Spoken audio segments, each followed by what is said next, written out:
líder del Ministerio de Misión Joven.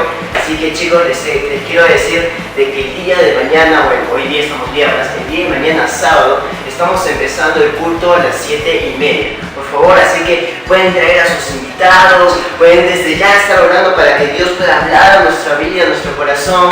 No se olviden chicos que el día de mañana tenemos que venir a las 7:30 para poder estar todos reunidos. Bueno, tengo un texto bíblico para ustedes. Está en Josué 1:9. Dice así: mira que te mando que te esfuerces y seas valiente, no temas ni desmayes, porque Jehová tu Dios estará contigo en donde quiera que vayas.